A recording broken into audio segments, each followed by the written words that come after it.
Hello, I'm Piper Davis and welcome to Let's Talk. As always, I'm here with Bradley, and today we are going to be discussing the idea of accepting the reality of which we are presented. A 1998 movie called The Truman Show represents the idea really well. It's a comedy/drama film starring Jim Carrey about a man named Truman whose whole life is actually a reality TV show. Of course, he has no idea. He was selected as a baby to be inserted into a huge dome which holds an entire island. The creators of the show set up a normal town and hired hundreds of actors to live inside with Truman. And there are cameras set up practically everywhere to capture every single minute of Truman's life. Things take a turn, though, when he notices strange things like seeing his father after so many years when his dad had drowned or really had been kicked off the show to create Truman's fear of water. And also his wife constantly advertising products to the audience watching the show. Chef's Pal. The dicer, grater, peeler, all in one. Never need sharpening, dishwasher set. He eventually figures it out and, spoiler alert, is able to escape the dome. What we are discussing today is summed up by the creator of the show near the end of the movie. We accept the reality of the world with which we're presented. Which is true if you think about how well the movie symbolizes certain cases in the world, one clearly being a society like North Korea. Right, North Korea is a perfect symbol of what we perceive is what we accept. There was a young woman that escaped North Korea with her family after witnessing her friend's mother's being executed for watching a Western film. Her name was Yeonmi Park. She spoke at the Peace Summit and Conflict session at One Young World Summit in 2014. She spoke about how her life was abducted. She said, "I was abducted at birth, even before I knew the words freedom or human rights." Much like in The Truman Show, Truman was selected at birth to be the star of the show. Could leave at any time. If his was more than just a vague ambition, he was absolutely determined to discover the truth. Like the director Christof explained in this clip, Truman's mere ambition will not direct him out of the set. I was wondering the same thing about why they don't stand up for it. Christoph briefly explained it, but like the fans or audience watching The Truman Show, we being the outside world, try to tell him, much like Sylvia who tries to tell Truman he lives in a false realm.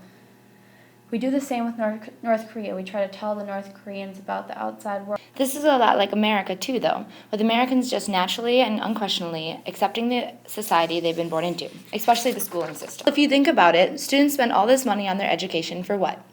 To get a job? Exactly, but once they get a job, then the money they earn goes back to paying off their education. It really doesn't make any sense. It's one giant circle, and people just accept it because that's how it's always been, just like Truman at the beginning of the show. Which isn't how the world should work. The world needs people to question things around them because those are the people who change the way the world works and keep society advancing. The people who take time to think and are willing to question what they've been born into keep society moving forward because they're always looking for a better world. Same as Truman. He questions his world and was able to break free of it to find the truth. It reminds me of Grace Hopper, a very admired and accomplished woman in the U.S. Navy. She was known to question the reality around her. She was quoted saying, "Humans are allergic to change. They love to say, 'We've always done it this way.' I try to fight that. That's why I have a clock on my wall that runs counterclockwise." She sounds like a smart woman. Very. Society doesn't improve if the people just accept how the way the world runs. It's a lot easier to just go along with the system that's been set up for you, though, which is why, for a long time, Truman didn't question his surroundings. But just like Hopper, once he begins seeing the oddness around him, he fights to break free. For him, too. The creator of the show kept throwing obstacles in his way.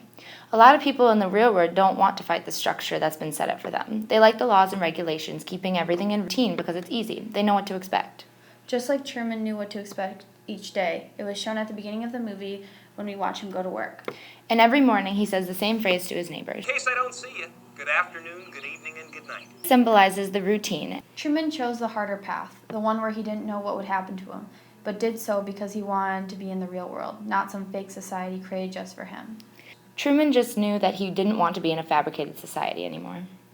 We can see another example of breaking free from a fabricated society in Plato's Allegro of the Cave, which the philosopher Plato sets up a scene where prisoners live in a cave, unable to move or look around their entire lives. And all they can see is the shadows of each other and of men passing along the wall. So to quote Plato, the truth would be literally nothing but the shadows of the images. Meaning the shadows become the reality to them because all they can see. They can't imagine what the shadows truly come from. This is like Truman in his dome because it is all he's ever known, so his shadow constantly around him. And then Plato describes that if the prisoners were set free, that they would first be in pain because of looking at the sun, and very confused when explained to them that their reality and those shadows was just an illusion. They would then want to go back to the comfort of their illusion. This symbolizes the struggle to overcome one set reality or society.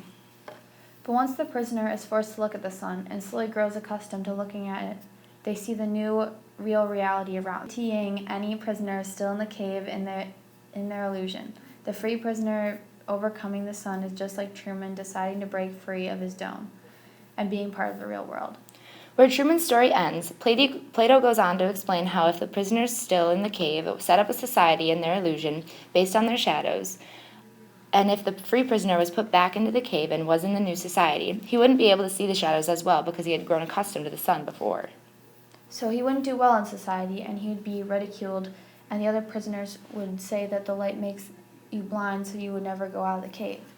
The whole story is a symbol for society. If everyone has grown up in one set society, then that is their reality, which they do not question, like the prisoners in the cave. Then the breaking free of the prisoner into the light symbolizes the people in society that think differently than that of the others, and their struggle and ridicule in their society. Plato says that education is what helps with the struggle to move as far out as the cave as possible. Which makes sense, because when a person is better educated, they see more of the world around them and are able to interpret it in a clearer view. Really makes you think about society we live in today. Are we just set up illusion tapped into darkness and ridiculing those who think differently? Or are we an ever-improving society? That's all the time we have for today. As always, thanks for tuning in to Let's Talk. I'm Piper Davis. And I'm Bradley. Have a great day.